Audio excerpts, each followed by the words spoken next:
Bismillahirrahmanirrahim. Assalamualaikum warahmatullahi wabarakatuh. Gimana kabarnya? Semoga kita semua dalam keadaan sehat walafiat. Amin. Baik, sekarang kita akan membahas soal latihan PAS Matematika kelas 9. Di sini ada 4 tipe soal. Yang pertama itu soal benar salah, kedua PG kompleks, ketiga menjodohkan, dan keempat itu PG biasa. Oke, kita langsung masuk ke tipe yang pertama dulu, yaitu soal benar atau salah. Petunjuk pengisiannya: bacalah pernyataan yang ada di setiap soal berikut dan pilihlah atau checklist huruf B jika benar dan pilih S jika salah. Oke, soal yang pertama. Jupiter merupakan planet terbesar di tata surya dan objek yang paling terang ketiga terlihat di langit bumi. Jupiter berotasi dengan kecepatan 45.580 km per jam. Dilansir dari Universe Today, jarak terdekat bumi ke Jupiter adalah 628.700.000 km atau 4,2 AU. Dan jarak terjauhnya adalah 928 juta kilometer atau 6,2 AU. Benar atau salah pernyataan berikut ini? Oke. Pernyataan pertama, penulisan notasi ilmiah dari kecepatan rotasi Jupiter adalah 4,558 dikali 10 pangkat 4 km per jam. Nah, untuk soal nomor 1 ini membahas tentang notasi ilmiah atau bentuk baku ya. Nah, kita perhatikan dulu soalnya.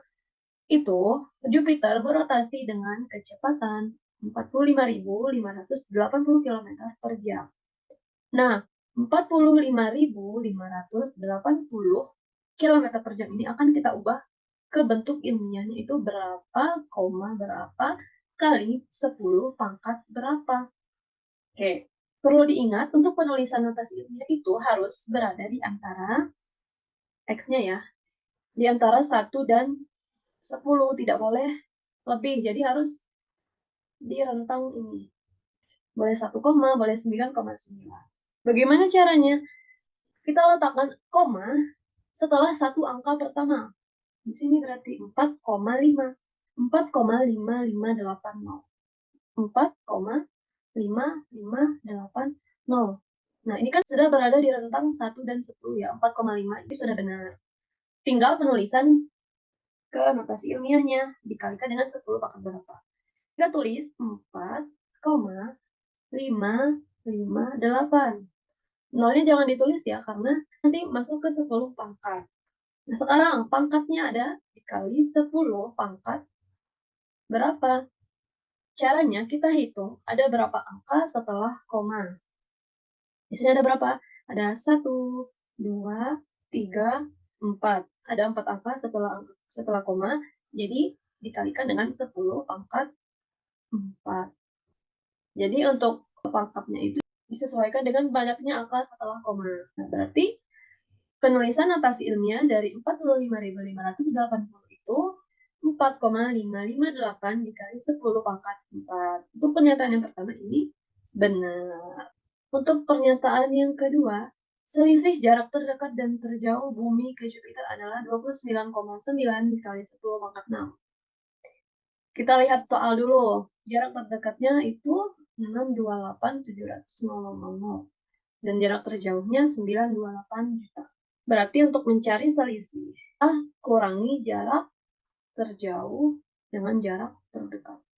928 juta dikurangi 628.700.000. 928.000.000 dikurangi 628.700.000 kurang 0,000,000. 10 dikurang 7. 3, pinjam 1, 17 dikurang 8, 9,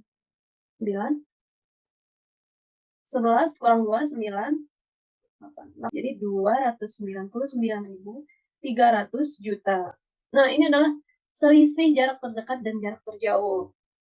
Sedangkan di sini bentuknya itu harus notasi ilmiah. Jadi kita ubah dulu ke bentuk notasi ilmiah atau bentuk baku.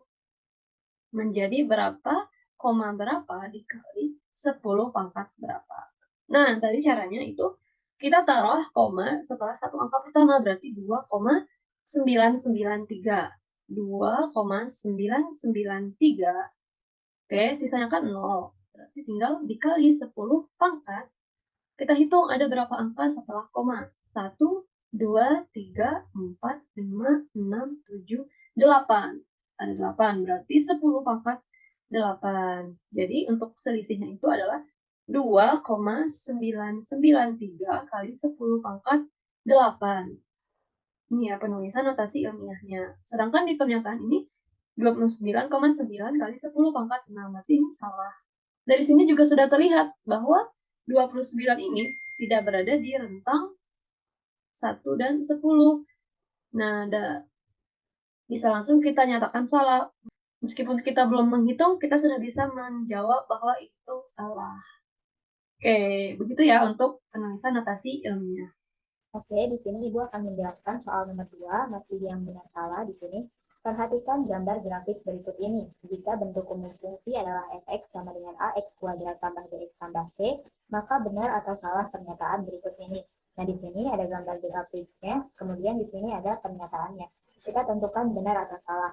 Pernyataan pertama, grafik fungsi f terbuka ke atas dan titik potong dengan simbol y adalah 0,5. Nah, di sini terbuka ke atas. Kita lihat gambarnya. Di sini gambar grafiknya itu terbuka ke bawah. Nah, artinya A-nya itu kurang dari 0. Nah, karena grafiknya terbuka ke bawah, otomatis pernyataan yang pertama ini salah ya. Karena di pernyataan itu terbuka ke atas. Nah, kemudian kita lihat titik potong dengan sumbu Y adalah 0,5. Benar apa enggak di 0,5? Ini ya, sumbu Y itu yang tegak ini, yang sumbu tegak. Titik potongnya ada di sini, ini adalah titik 0,5. Kemudian untuk pernyataan yang kedua, karena grafik terbuka ke bawah dan titik optimumnya berada di sebelah kiri sumbu Y, maka A bernilai negatif dan B bernilai negatif. Nah, di sini grafik terbuka ke bawah, betul ya, grafiknya terbuka ke bawah. Kemudian titik optimumnya berada di sebelah kiri sumbu Y. Titik optimum itu sama aja kayak titik puncak. Nah, titik puncaknya ini ada di sini ya. Ini benar ya, berada di sebelah kiri sumbu Y. Maka pernyataan yang ini benar ya di sebelah kiri sumbu Y. Kemudian, maka A bernilai negatif. Betul ya, A-nya bernilai negatif karena grafiknya terbuka ke bawah. Kemudian B bernilai negatif. Betul, B-nya juga bernilai negatif. Karena A-nya negatif, maka B-nya negatif. Soalnya di sini letak titik puncaknya ada di sebelah kiri sumbu Y. Maka pernyataan yang kedua ini benar ya. Nah, sebelum lanjut, kita ingat-ingat dulu, letak titik puncak itu dipengaruhi oleh nilai A dan B. Nah, ketika A-nya positif dan B-nya positif, maka letak titik puncaknya ada di sebelah kiri. Kemudian ketika A-nya negatif dan B-nya negatif, titik puncak juga di sebelah kiri. Kemudian kalau A positif, B negatif, titik puncaknya itu ada di sebelah kanan. Dan ketika A negatif, B positif, titik puncak juga ada di sebelah kanan. Pokoknya ingat aja, ketika tanda A dan B-nya itu sama, dia ada di sebelah kiri. Tapi ketika tanda A dan B-nya berbeda, dia ada di sebelah kanan. Oke, kita lanjut ke nomor 3. Gambar berwarna biru merupakan hasil bayangan dari setiap transformasinya. Nah, di sini kita lihat ya, dilatasi, translasi, refleksi, dan rotasi. Kita langsung ke pernyataan yang pertama. Di sini disebutkan bahwa contoh transformasi di atas yang benar adalah gambar dilatasi, refleksi, dan rotasi saja. Apakah benar? Coba kita lihat ya. Yang dilatasi, ini dilatasi bukan? Ini bukan ya, ini refleksi, ini pencerminan. Pencerminan. Oke, coba yang refleksi. Ini benar gak? Ini bukan ya. Ini awalnya besar jadi kecil. Jadi ini dilatasi. Jadi yang dilatasi sama refleksi ini tertukar gitu ya. Jadi salah. Yang translasi itu kan pergeseran. Ini digeser ya. Betul, translasi. Rotasi, perputaran. Ini juga betul. Maka pernyataan yang pertama salah ya, karena dilatasinya salah, refleksinya salah. Yang benar itu translasi dan rotasi. Lanjut lagi, pernyataan yang kedua, rotasi dari contoh di atas merupakan perputaran sejauh 90 derajat searah jarum jam dan pusat O di 0,0. Awalnya ini dirotasikan diputar 90 ya, ini betul ya, 90 searah jarum jam. Jadi seperti ini. Maka pernyataan yang kedua benar? Benar. Oke. Lanjut ke tipe soal yang kedua, yaitu pilihan ganda kompleks. Untuk pengisian, pilihlah atau checklist semua pernyataan yang benar. Nomor 4. Perpangkatan merupakan perkalian berulang dari suatu bilangan yang sama. Bilangan pokok yang dikalikan berulang tersebut dikenal dengan basis, sementara banyaknya bilangan pokok yang digunakan dalam perkalian berulang disebut pangkat atau eksponen. Oke, pernyataan yang pertama dulu. 0,05 ditambah 0,05 ditambah 0,05 sama dengan 0,05 pangkat 3. Nah, pernyataan ini salah ya. Kenapa salah? Karena kita lihat pengertian dari perpakatan tadi itu kan perkalian berulang. Sedangkan pernyataan ini itu penjumlahan berulang. Nah, ini salah. Jadi, seharusnya pernyataan ini tuh bentuknya 0,05 dikali 3 karena penjumlahan sebanyak 3 kali. Jadi, untuk pernyataan yang pertama ini salah, tidak usah kita checklist. Oke, lanjut ke pernyataan yang kedua. 1/3 dikali 1/3 dikali 1/3 dikali 1/3 sama dengan 1/3 pangkat 4. Oke, ini ya. Lihat dulu, tadi kan pengertiannya perkalian berulang. Ini bentuknya sudah perkalian berulang, perkalian sebanyak 4 kali. Nah, berarti pernyataan ini benar. Basisnya berapa? Oke, kita tulis dengan warna merah. Basis itu bilangan pokok yang dikalikan berulang. Di sini yang dikalikan berulang adalah 1/3. Berarti kita penulisannya 1/3. Nah, pangkatnya itu berapa kali? Ada 1, 2, 3, 4. 4 kali pengulangan perkalian 1/3. Jadi 1/3 pangkat 4. Jadi pernyataan yang kedua ini benar. Oke, lanjut ke pernyataan yang ketiga. Q dikali P pangkat 3 dikali P pangkat 3 dikali P pangkat 3 sama dengan Q dalam kurung P pangkat 3 dipangkatkan dengan 3. Nih, sini ya. Untuk pernyataan ini, kita lihat dulu operasinya. Sudah perkalian ya semuanya. Ini kan merupakan perkalian berulang. Oke, berarti benar untuk yang pertama dulu. Perkalian berulang benar. Selanjutnya kita lihat basisnya. Di sini basisnya ada Q dan juga P pangkat 3. Nah, ini boleh ya? Boleh. Basisnya itu berbeda asalkan tandanya perkalian. Nah, kita tulis dulu basis yang pertama. Basis pertama ini adalah huruf Q. Q-nya ada berapa kali? Ada 1 kali, berarti Q pangkat 1 saja. Dikalikan dengan P pangkat 3, basis yang kedua itu P pangkat 3. Berapa kali P pangkat 3-nya dikalikan? Ada 1, 2, 3. Jadi P pangkat 3-nya ini dipangkatkan sebanyak 3 kali. Nah, atau bisa kita tulis juga dengan Q dalam kurung P pangkat 3 dipangkatkan dengan 3. Nah, untuk pernyataan yang ketiga ini juga benar. Pernyataan keempat, 2 pangkat 5 ditambah 2 pangkat 5 ditambah 2 pangkat 5 ditambah 2 pangkat 5 sama dengan 2 pangkat 5 dipangkatkan dengan 4. Kita lihat operasinya ini adalah penjumlahan berulang. Sedangkan untuk perpangkatan itu adalah perkalian berulang. Jadi, pernyataan keempat ini salah. Seharusnya untuk penjumlahan berulang itu 2 pangkat 5 dikali dengan 4 karena penjumlahannya sebanyak 4 kali. Oke, bukan 2 pangkat 5 dipangkatkan 4 ya. Jadi pernyataan keempat juga salah, tidak usah kita checklist. Untuk nomor 4 hanya 2 pernyataan yang benar. Selanjutnya di sini ada pembahasan nomor 5. Persamaan kuadrat adalah persamaan polinom dengan satu variabel dan pangkat tertingginya 2. Bentuk umum persamaan kuadrat adalah ax kuadrat ditambah bx ditambah c sama dengan 0. Ini maaf ya, harusnya tambah. Ada 3 cara menyelesaikan persamaan kuadrat, yaitu dengan cara memfaktorkan, melengkapi kuadrat sempurna, dan menggunakan rumus kuadratik.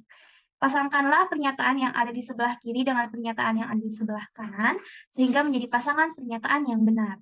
Oke, berarti kita harus selesaiin dulu pertanyaan nomor 1 dan pernyataan nomor 2 ya. Pernyataan yang pertama, penyelesaian persamaan 2x kuadrat dikurangi 5x ditambah 2 sama dengan 0 dengan cara memfaktorkan. Ini kita lihat dulu ya.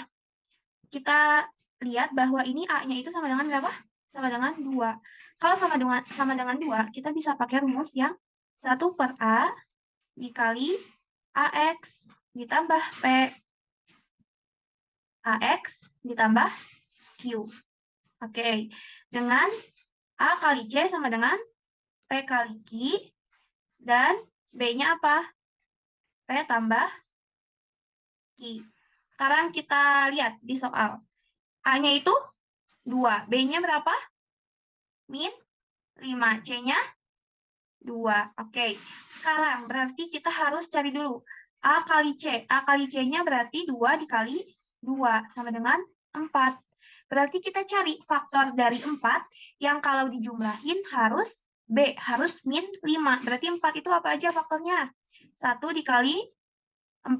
Terus min 1 dikali min 4. Dari sini dulu, ada nggak kira-kira yang kalau dijumlahin hasilnya min 5? Hasilnya B, ada nggak? Ini 1 tambah 4, 5. Min 1 ditambah min 4, min 5. Jadi kita punya P-nya berapa? Min 1, Q-nya min 4. Masukkan ke persamaan yang di atas. Karena ini variabelnya koefisien A-nya lebih dari 1, dan A-nya tidak sama dengan 0, ini ya, yang ini, itu untuk A tidak sama dengan 1, A tidak sama dengan 0. Kita masukin ya, berarti 1 per A-nya berapa? 2. 2 kali X ditambah P-nya tadi min 1. A-nya 2X, Q-nya min 4. Nah, mana yang ini atau yang ini yang bisa dibagi 2? Yang ini ya, jadinya berapa? Jadinya 2X min 1, 2X per 4, 2X min 2 per 2. Jadinya 2X min 1 dikali X min 2.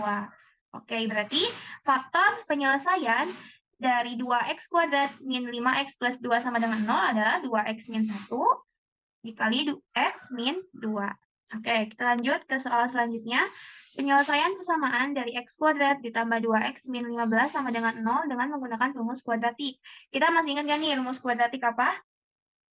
Rumusnya yaitu X 1,2 sama dengan min B plus minus akar B kuadrat min 4AC per 2A. Sekarang kita lihat soal. A-nya berapa? A-nya 1, B-nya 2, C-nya min 15. Masukkan ke sini, berarti min B-nya berapa? 2 plus minus. B-nya 2 lagi. 2 kuadrat min 4, A-nya berapa? 1, C-nya min 15. Per 2 kali A-nya 1. Berarti min 2 plus minus. 2 kali 2, 4. 4 kali 1, 4. Kali negatif 15, min 60. Min kali min, positif. Jadi plus 60. Per 2 kali 1, 2. Kita sederhanakan jadi min 2 plus minus 4 tambah 60, 64 per 2. Oke, kita lihat dulu yang ini. Berarti pernyataan 1 ini, tadi jawabannya yang ini, pernyataan 2 jawabannya yang ini. Oke, sip. Selanjutnya soal pilihan ganda. Di sini untuk soal nomor 6 sudah disediakan ilustrasi gitu ya dari berita Kompas. Nah, untuk menyelesaikan soal ini supaya tidak lama, kalian cari dulu apa sih yang diperintahkan atau apa sih yang ditanyakan dari soal ini. Nah, untuk soal nomor 6 di sini perintahnya tentukan waktu yang diperlukan cahaya tersebut untuk sampai ke matahari. Nah, di sini rumusnya itu waktu sama dengan jarak dibagi kecepatan. Nah, berarti untuk mencari waktu yang diperlukan cahaya tersebut untuk sampai ke matahari, kita harus tahu dulu nih jarak dan kecepatannya. Maka kita lihat di ilustrasi ini, jaraknya berapa dan kecepatannya berapa. Nah, di sini diketahui jarak bumi ke matahari dilansir dari Nine Planet itu adalah 150 juta kilometer. Nah, kemudian untuk kecepatan cahaya merambat itu adalah 300.000 kilometer per detik.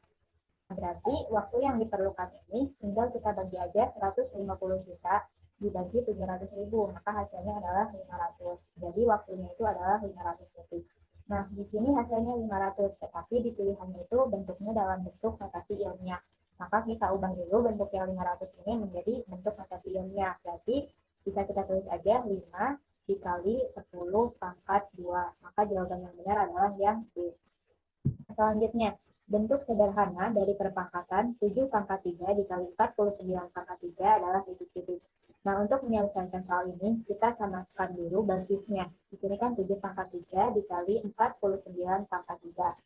Nah, kita samakan basisnya, kita ambil basis yang paling sederhana, yaitu yang 7, berarti kita dapatkan, kita tulis lagi 7 pangkat 3 dikali 49. Nah, 49 ini sama aja kayak 7 pangkat 2.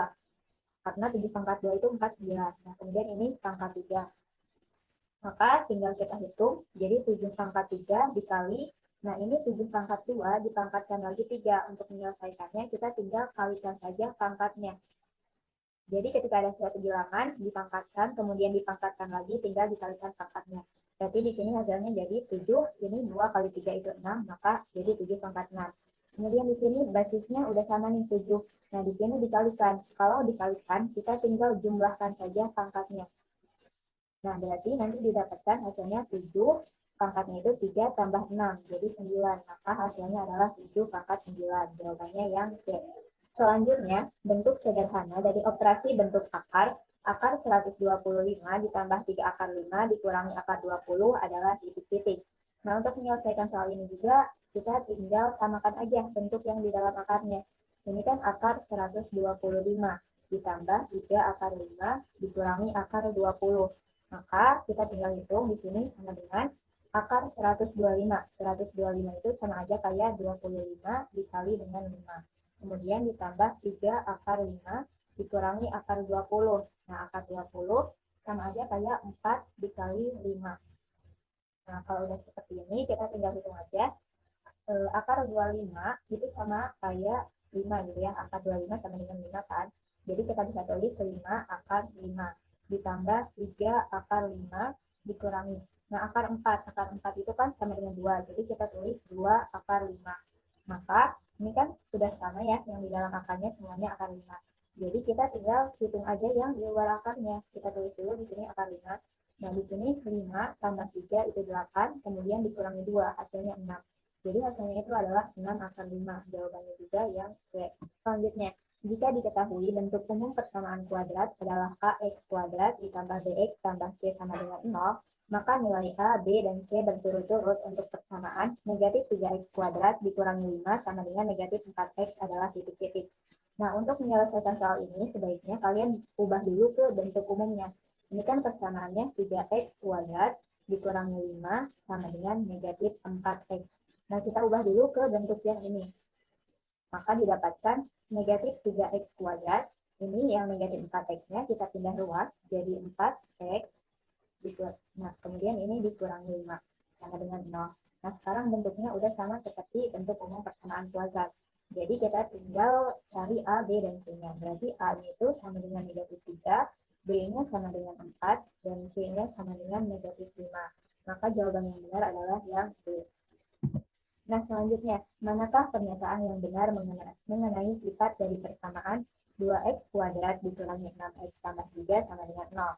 Nah, di sini pilihannya itu adalah memiliki akar-akar kembar, tidak memiliki akar-akar, akar-akarnya berbeda, dan hanya memiliki satu akar.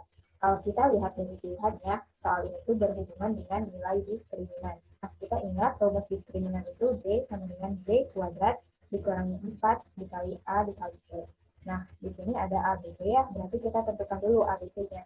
Di sini A-nya itu sama dengan 2, B-nya sama dengan negatif 6, dan C-nya sama dengan 3. Nah, kita tinggal masukkan ke rumus diskriminannya, berarti B kuadrat, B-nya itu negatif 6, dikuadratkan, dikurangi 4, dikali A-nya 2, dikali C-nya 3. Maka kita dapatkan hasilnya, negatif 6 kuadrat, itu adalah 36, dikurangi 4 kali 2 itu 8, dikali 3, 24. Maka jadi 36 kurangi 24. Hasilnya adalah 12. Jadi nilai diskriminannya 12. Nah, 12 ini kan lebih besar dari 0. Maka D-nya itu lebih besar dari 0. Karena D-nya lebih besar dari 0, maka dia memiliki akar yang berbeda. Artinya jawaban yang benarnya adalah yang C. Tapi kita lihat dulu opsi yang lainnya. Di sini opsi yang A itu memiliki akar-akar kembar. Artinya itu D sama dengan 0. Kemudian yang B-nya tidak memiliki akar-akar. Berarti B kurang dari 0. Dan yang B ini hanya memiliki satu akar. Nah, ini sama aja kayak yang A, itu B-nya sama dengan 0. Next, ke soal 11. Diketahui akar-akar persamaan kuadrat dari x kuadrat dikurangi 5x ditambah 4 sama dengan 0 adalah x1 dan x2. Maka nilai dari x1 ditambah x2 dan x1 dikali x2 adalah... Nah, ini kita menggunakan rumus hasil kali dan jumlah dari akar-akar persamaan kuadrat. Perlu dihafalkan ya, untuk rumus x1 tambah x2 dulu. Tadi kan x1 dan x2 sebagai akar-akarnya. Nah, untuk penjumlahan akar-akarnya ini rumusnya adalah negatif B per A. Sedangkan untuk X1 dikali X2, perkalian akar-akarnya, itu C per A. Nah, ini perlu dihafalkan. Sekarang kita perhatikan dulu persamaan kuadratnya. Tulis ulang X kuadrat dikurangi 5X ditambah 4 sama dengan 0. A-nya adalah 1. B-nya itu ini ya, negatif 5. Dan C-nya itu 4. Langsung saja kita masukkan ke rumus yang pertama dulu. X1 ditambah X2 sama dengan negatif. B-nya negatif 5, negatif 5 per A-nya 1. Sama dengan negatif dikali negatif, positif 5 per 1. 5 bagi 1, 5. Untuk X1 tambah X2 jawabannya adalah 5. Yang selanjutnya untuk perkalian X1 dikali X2 sama dengan C-nya 4. 4 per A-nya 1. 1. Sama dengan 4 dibagi 1, 4. Oke, sesimpel itu. X1 kali X2-nya 4. Jadi jawaban untuk nomor 11 adalah 5 dan 4. Jangan terbalik ya. Jawabannya adalah B. Lanjut ke soal nomor 12. Perhatikan grafik fungsi kuadrat berikut. Persamaan sumbu simetri dari grafik fungsi tersebut adalah... Nah, untuk soal nomor 12 ini mencari sumbu simetri. Sebenarnya kan kalau sumbu simetri itu kita punya rumus. X sama dengan negatif B per 2A. Sedangkan di sini tidak ada fungsi yang diketahui. Kita harus melihat dari gambar grafik yang ada. Nah, caranya adalah kita perlu tahu dulu bahwa sumbu simetri itu adalah garis yang membagi dua. Misalkan kita punya grafik. Nah, sumbu simetri itu adalah garis yang membagi dua grafik menjadi dua ukuran sama besar dan melalui titik puncak. Dari grafik ini, kita tinggal tarik garis lurus yang membagi dua grafik sama besar. Sudah? Sekarang tinggal penulisannya itu bagaimana? Untuk sumbu simetri itu X sama dengan, penulisannya adalah X sama dengan. Kenapa X sama dengan?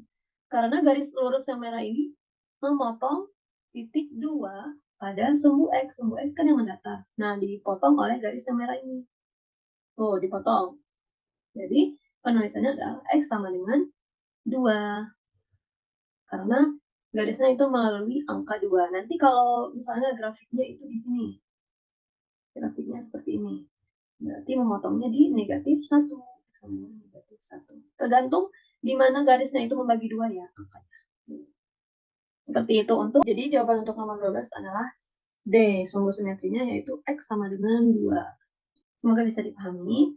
Lanjut ke soal ke-13. Bentuk fungsi kuadrat yang grafiknya memotong sumbu Y pada koordinat 0,6 dan memotong sumbu X di titik 1,0 dan 6,0 adalah, nah, di sini kita akan mencari bentuk fungsi kuadrat dari titik-titik yang sudah diketahui. Tulis dulu bentuk umum fungsi kuadrat, yaitu Fx sama dengan AX kuadrat ditambah BX ditambah C. Nah, berarti kita harus mencari tahu berapa nilai A, B, dan juga C dari soal yang ada. Grafik memotong sumbu Y pada koordinat 0,6. Untuk sumbu X itu memotong di 1,0 dan 6,0. Kita sudah belajar bahwa titik potong sumbu Y itu dipengaruhi oleh nilai apa? Nilai C yang kemarin di lab. Jadi untuk titik potong sumbu Y itu 0,6, berarti nilai C-nya itu 6. Nanti kalau 0, negatif 1, berarti nilai C-nya negatif 1. Pokoknya yang memotong sumbu Y itu nilai C-nya ya. Oke. Sekarang sumbu X ada 1,0 dan 6,0. Di sini merupakan akar-akarnya. Akar-akarnya itu kita sebut dengan X1 dan X2. Di sini X1-nya adalah 1 dan X2-nya 6. Berarti kita sudah ada nilai untuk C. Yang belum itu A dan B. Caranya itu pakai rumus jumlah dan hasil kali akar-akar. Kayak nomor 11 tadi, itu ada X1 dikali X2, rumusnya adalah C per A. Untuk yang X1 ditambah X2 itu negatif B per A. Nah, ingat lagi ya yang tadi. Sekarang kita substitusikan, masukkan nilainya. X1 diketahui berapa? 1.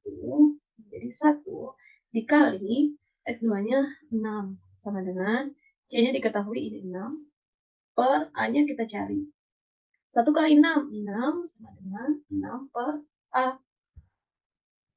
Nah, Sekarang kita pindah ruas dulu A-nya ke kiri. Jadi karena ini dibagi jadi dikali. 6 dikali A sama dengan 6. Sekarang tinggalkan A-nya sendiri. A sama dengan 6. 6 yang kiri pindah ruas ke kanan. Jadi bagi 6 bagi 6 sama dengan 1. Kita peroleh nilai A-nya sama dengan 1. Sekarang yang belum berarti nilai B-nya.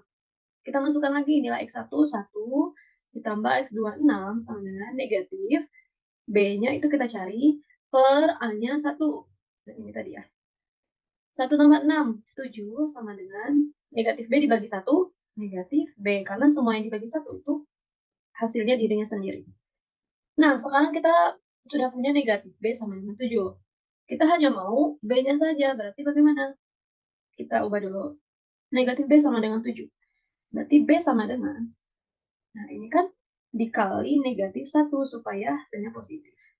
Berarti 7 juga dikali negatif 1 itu negatif 7.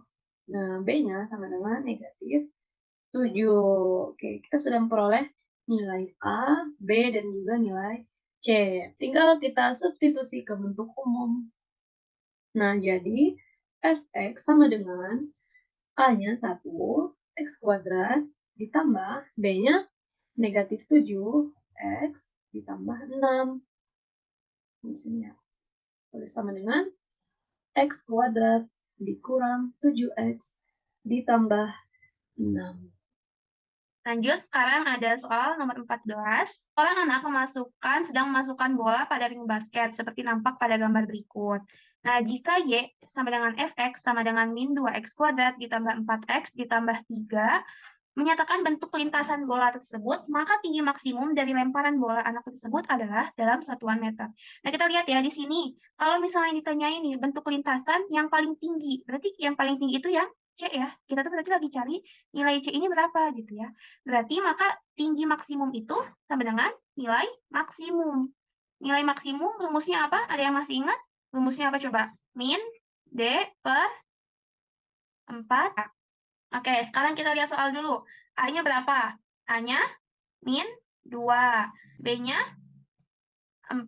C-nya 3. Sekarang min D itu min diskriminan ya. Diskriminan rumusnya apa? B kuadrat min 4 AC per 4A. Min B-nya berapa tadi? 4 kuadrat dikurangi 4. A-nya min 2. C-nya 3. Per 4 kali A-nya min 2. Nah, berarti negatif 4 kali 4, 16. 4 kali min 2, min 8. Min 8 kali 3, 24. Min 24 dikali min. Min kali min, plus. Jadi 24. Per 4 kali min 2, min 8. Jadi 16 tambah 24, 40 ya. Jadi min 40 per min 8 sama dengan min kali min bagi min positif. 40 bagi 8, 5. Jadi maka tinggi maksimum dari lemparan bola anak tersebut adalah 5 meter. Jawabannya yang ayam. Lanjut ke soal nomor 15. Di sini ada soal pencerminan ya. Pencerminan atau yang biasa disebut dengan refleksi pada bangun datar adalah bentuk transformasi atau perpindahan suatu titik dari bangun datar menggunakan sifat benda dan bayangannya di sebuah cermin yang juga datar. Nah, perhatikan gambar berikut. Di sini kita tahu cerminnya itu X sama dengan 3. Nah, seperti biasa, kita kalau melihat ini ya, kita bisa pakai rumus atau kita bisa langsung dari GeoGebra-nya. Coba kita kerjain dulu dari melihat gambar ini ya. Sekarang kita lihat, jarak dari cermin ke titik A ini berapa kotak? 1. Maka dari cermin ke bayangan juga harus 1 kotak. Berarti ini 1. Berarti A aksennya harus ada di sini. Oke? Di sini A aksen. Lanjut lagi. Jarak dari cermin ke B aksen itu ada berapa? 1, 2, 3. 3 kotak. Berarti jarak dari cermin ke bayangannya juga harus 3. 1, 2, 3. Berarti di sini. Ini B aksen. Yang C sama dari cermin ke titik 1, 2, 3, 4, 5. Berarti juga harus 5. 1, 2, 3, 4, 5. Ini di sini. C aksen. Kasih garis. Jadi ini ya hasil pencerminannya. Berarti apa? A-nya itu 2,3, B-nya 0,5 ya, C-nya min 2,2. Berarti jawabannya yang cacing. Coba sekarang kalau kita pakai rumus. Kalau rumusnya berarti apa nih? Kalau kita punya A, X, Y, dicerminkan terhadap titik X sama dengan H, A aksennya berapa? 2H min X, Y. Oke, sekarang A-nya kita punya berapa? 4,3. B-nya kita punya berapa? B-nya 6,5. C-nya kita punya 8,2 ya. Nah, ininya X-nya itu H-nya 3 ya. Sama 3, 3. Oke, berarti A aksennya apa? 2 kali 3 min 4,3. B aksennya 2 kali 3 min 6,5. C aksennya 2 kali 3 min 8,2. Y mah tetap gitu ya. Yang berubah kita X aja, karena cerminnya X sama dengan 3. Berarti jawabannya apa aksen? 2 kali 3, 6 kurangi 4, min 2, min 2, 6 kurangi 4, 2 ya, 2,3. B aksen, 2 kali 3, 6, 6 kurang 6, 0, 0,5. C aksen, 2 kali 6, 2 kali 3, 6 dikurangi 8, min 2,2. Sama ya jawabannya, A aksen, B aksen, sama C aksennya. Soal terakhir, di pembahasan soal latihan PAS ini, kita baca sama-sama. Translasi merupakan salah satu jenis transformasi yang bertujuan untuk memindahkan semua titik suatu bangunan dengan jarak dan arah yang sama. Nah, layang-layang A aksen, B aksen, C aksen, D aksen merupakan hasil translasi dari layang-layang A, B, C, D. Maka komponen translasinya adalah, ini ditanyain komponennya berapa sih gitu ya. Kita lihat, yang warna coklat ini adalah bayangan awal. Awal benda gitu ya, benda yang awal. Yang kedua ini yang warna biru adalah hasil translasinya. Coba kita lihat. Sebelum itu ya, tapi kita ingat dulu, kalau misalnya translasi A, B, kita ingat ya, yang atas ini untuk apa? Terhadap sumbu X. Kalau terhadap sumbu X, berarti ini tuh jadi kanan, kiri. Kanan atau kiri. Yang B ini terhadap sumbu apa? Terhadap sumbu Y. Jadi apa? Pergerakannya atas atau bawah. Oke? Sekarang kita lihat. Dari A ke A aksen. Atas bawahnya, berarti ke atas berapa kali? Ke atas 1 kali. Kanan kirinya berapa kali? 1, 2, 3, 4. 4 kotak gitu ya. Atau misalnya mau dihitung dulu dari kanan kirinya boleh. 1, 2, 3, 4. Jadi kanan kirinya 4, atas bawahnya berapa? 1. Gitu ya. Jadi 4, 1. Cobain lagi yang D. Yang D ke D aksen gitu ya. 1, 2, 3, 4.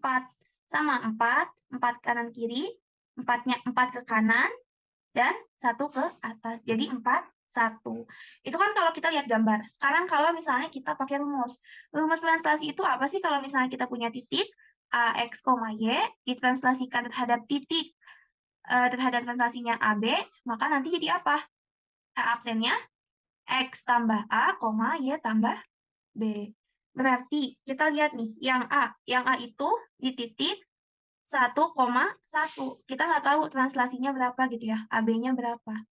Berarti A aksennya ini kita tahu nih, ada berapa A aksennya itu 5,2. 5,2. Berarti 1 ditambah berapa yang hasilnya 5? Ditambah 4. 1 ditambah berapa yang hasilnya 2? Ditambah 1. Atau enggak gini, 5 dikurang 1 sama dengan 4. 2 dikurang 1 sama dengan 1. Maka komponen translasinya 4, 1. Oke, sekian dari pembahasan latihan PAS. Bila kalian masih ada yang dibingungin gitu ya, boleh diputar lagi videonya atau boleh chat ibu-ibunya, ada Bu Rauda, Bu Dinda, dan saya sendiri, Bu Zahra. Oke, semangat, semoga dimudahkan. Terima kasih. Assalamualaikum warahmatullahi wabarakatuh.